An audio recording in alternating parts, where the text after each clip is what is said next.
இந்தியாவில் நடுத்தர மக்களின் கார் கனவை நனவாக்கியவர் ஜப்பானியரான ஒசாமு சுசுகி. மாருதி சுசுகி நிறுவனத்தின் தலைவரான ஒசாமு சுசுகி குறித்த செய்தி தொகுப்பை பார்க்கலாம்.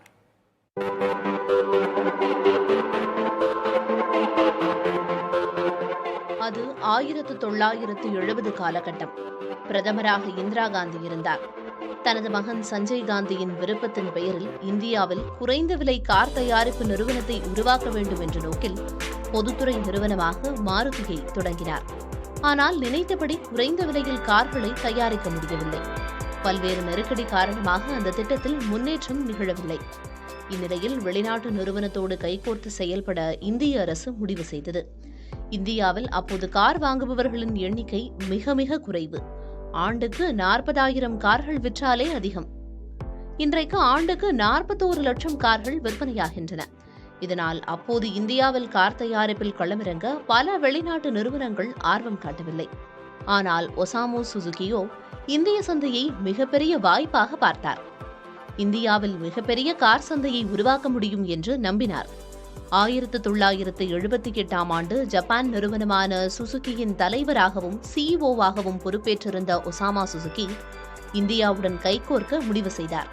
அவர் தேவையில்லாமல் ரிஸ்க் எடுக்கிறார், இந்திய சந்தையில் நஷ்டமே மிஞ்சும் என்றெல்லாம் கூறப்பட்டன. அதையெல்லாம் அவர் பொருட்படுத்தவில்லை. 1982இல் மாருதியும் சுசுகியும் இணைந்தன. குருகிராமில் தயாரிப்பு ஆலை அமைக்கப்பட்டது. இந்திய மக்களுக்கு ஏற்ற காரை வடிவமைத்தார் ஒசாமு சுசுகி. முதல் தயாரிப்பாக மாருதி 800 வெளிவந்தது. அதன் பிறகு நடந்தது வரலாறு. மக்களின் காராக அடையாளம் பெற்ற மாருதி 800 இந்திய கார் சந்தையில் மிக பெரும் புரட்சியை நிகழ்த்தியது. வசதி படைத்தவர்கள் மட்டுமே கார் வாங்க முடியும் என்ற சூழலை உடைத்து நடுத்தர மக்களும் கார் வாங்க முடியும் என்ற சூழலை உருவாக்கினார் ஒசாமு சுசுகி.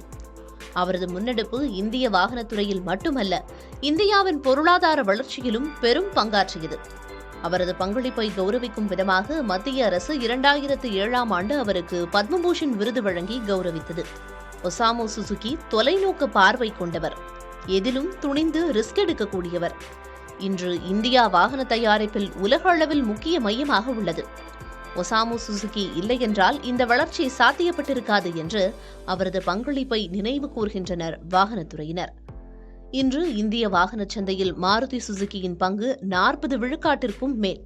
இந்திய மக்களின் கார் கனவை நனவாக்கிய ஒசாமு சுசுகிக்கு அஞ்சலி.